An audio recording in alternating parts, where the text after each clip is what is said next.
Bueno, en este video vamos a mostrar cómo se pueden cargar sonidos y modificar algunos sonidos de locomotoras con el sistema o el software SoundLoader que usa Digitrax. Primero que todo hay que abrir el software, ahí está. El PR3 acá no lo tengo conectado en este momento, pero el PR3 ya debería estar conectado a través de el COM port.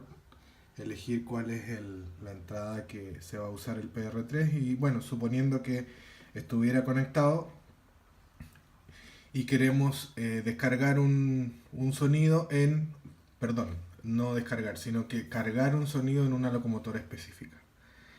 Lo que primero vamos a hacer es abrir un nuevo proyecto, ¿no es cierto? Yo ya grabé el proyecto de una locomotora. Me va a preguntar dónde lo busca. Perdón. Open. ¿No es cierto? Acá en Trains, Digitrax. Y ahí tenemos el archivo de SPJ con extensión SPJ, cuál es el archivo que tiene contenido el sonido, que es en este caso de una Alco C420. Seleccionamos, abrimos, y ahí si se fijan, tienen los distintos sonidos que componen el archivo. El Prime es básicamente todos los sonidos básicos de esa locomotora. En este caso sería cuando empieza a andar el motor. Después acá tenemos ya el inicio del motor andando. Ahí tenemos el motor en ralentí o parado, o sea andando pero sin moverse. Este es ya cuando está en ralentí y empieza a andar, etcétera. O sea, tenemos básicamente lo que hacen estos archivos es cortar un archivo de grabación de una locomotora real en distintas partes.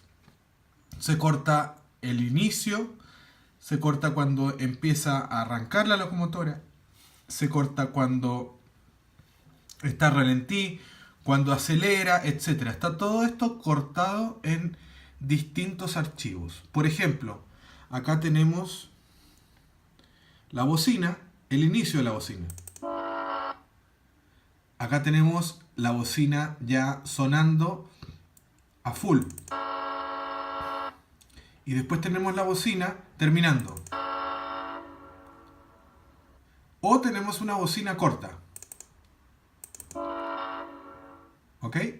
Entonces, en el caso de la bocina, que es básicamente lo que más identifica a una locomotora de otra, tiene que tener esta característica. O sea, tiene que estar grabado el sonido de inicio, el sonido ya cuando está sonando y el sonido de apagado de la bocina.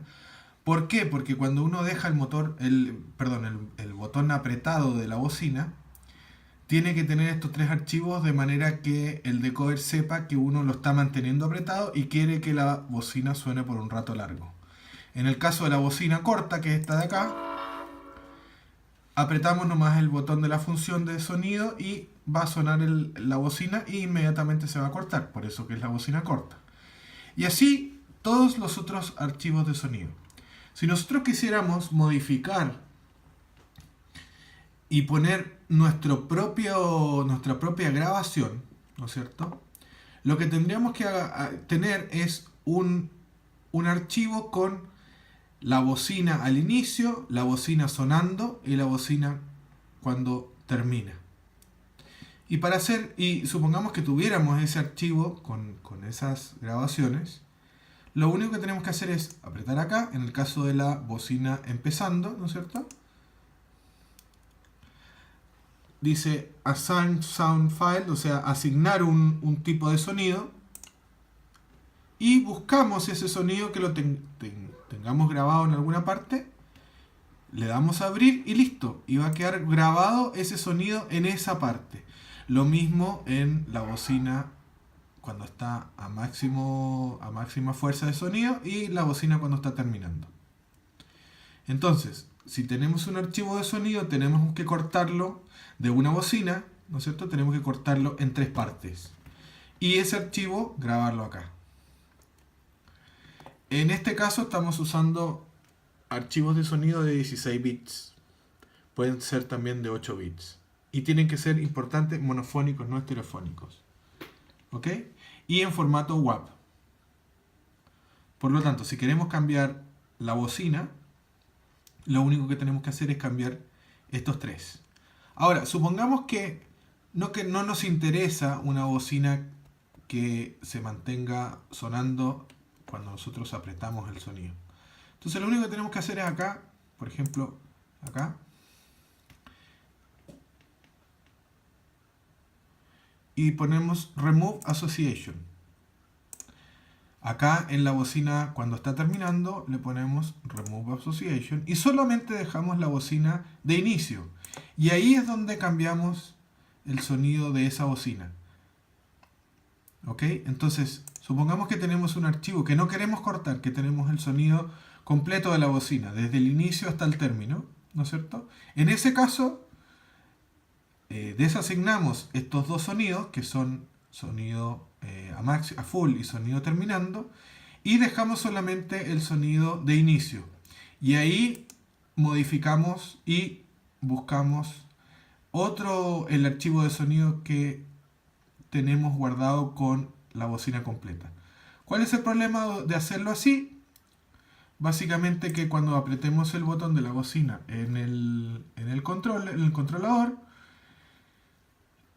mientras lo mantengamos apretado no va a seguir sonando, sino que una vez que lo apretamos va a sonar completo. Va a subir, se va a mantener y va a bajar y listo. No vamos a poder mantenerlo sonando como sería lo normal. Pero es lógico que cueste tener el archivo cortado. A veces no es tan fácil tenerlo cortado. Entonces, si no lo tenemos cortado, solamente asignamos el horn start como el sonido de inicio. Esa es una de las maneras para ir cambiando cada uno de estos sonidos. Por ejemplo, si la campana es distinta, asignamos esa campana a otro archivo de sonido y ese otro archivo de sonido va a quedar grabado. Una vez que hacemos eso y ya estamos conformes con los archivos de sonido que tenemos en cada una de las partes aquí, le damos abajo grabar y ponemos la locomotora con el PR3 y va a quedar grabado todo este archivo de sonido. Mi consejo para locomotoras que no están listadas en la base de datos de Digitrax es simplemente escuchar las locomotoras que uno quiera. Supongamos que quiere, no sé, una GT22 argentina.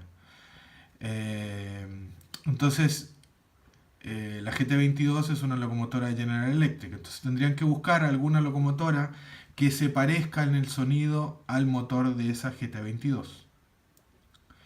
Si hay alguna que se parece, a oído tienen que escucharlo, o sea, con YouTube, escuchando algunos videos de la locomotora verdadera, y escucharlo después acá, escuchar estos archivos que hay acá de Digitrax. Una vez que esos archivos suenan muy parecido en el motor a la locomotora, ya después ahí lo que podemos modificar es ¿cómo se llama? El silbato o la bocina, que es lo que acabo de mostrar cómo se hace el cambio. La verdad que eso es lo que yo hago. Los motores en general, Alco, MD y General Electric en general suenan más o menos parecidos. Por lo tanto, si uno encuentra un archivo donde el motor suene parecido, ya está prácticamente el trabajo realizado. Por lo tanto, lo único que hay que cambiar es el sonido de la bocina, que es probablemente donde está el cambio. Y para hacerlo hay que hacer lo que yo expliqué hace un rato atrás. ¿Ok? Y esa es la manera fácil para poder cambiar estos archivos de sonido. Para ser sincero, los archivos de sonido de Digitrax son hechos por personas que graban y después suben el archivo de sonido. Y la verdad que hay algunos que son muy buenos y otros que no tanto. Hay algunos que son para decoder de 16 bits y otros para de 8 bits, los viejos. Por lo tanto hay de todo acá. Hay algunos buenos y otros que suenan más o menos mal. Entonces uno tiene que ir experimentando con prueba y error cuál es el sonido que más le gusta, cuál es el que suena mejor en la locomotora, etc. Así que esa es la manera como se usa el software SoundLoader de Digitrax. Espero que les haya ayudado en algo. Obviamente que acá se pueden cambiar muchas cosas. O sea, si yo tuviera, por ejemplo, el motor es distinto y tengo la grabación partida en el inicio, en el ralentí, en cuando empieza a andar, cuando ya está andando a velocidad alta, cuando empieza se mantiene andando, cuando se apaga, etcétera, todos esos archivos cortados, yo también puedo modificar este archivo o cualquier otro y ponerle el sonido que yo quiera, del motor que yo quiera, si es que yo tengo las grabaciones. Y así hacia abajo. Pero la lógica que tiene todo esto es siempre la lógica de un archivo que contiene el inicio del sonido, un archivo que contiene el sonido ya funcionando, o sea, puede ser un motor o una bocina, y un sonido cuando se apaga. Y pueden haber otros entre medio. Por ejemplo, las locomotoras en general van acelerando, las diésel van acelerando, y cuando empiezan a andar, el motor diésel ya deja de acelerar porque se van cargando los motores eléctricos, y cuando necesita más potencia empieza a acelerar de nuevo.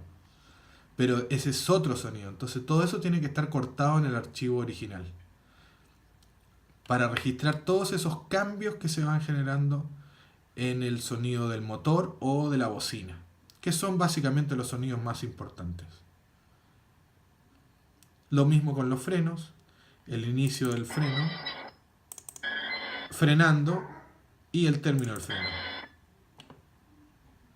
El dínamo, por ejemplo, el inicio del dínamo, el dínamo ya funcionando a full,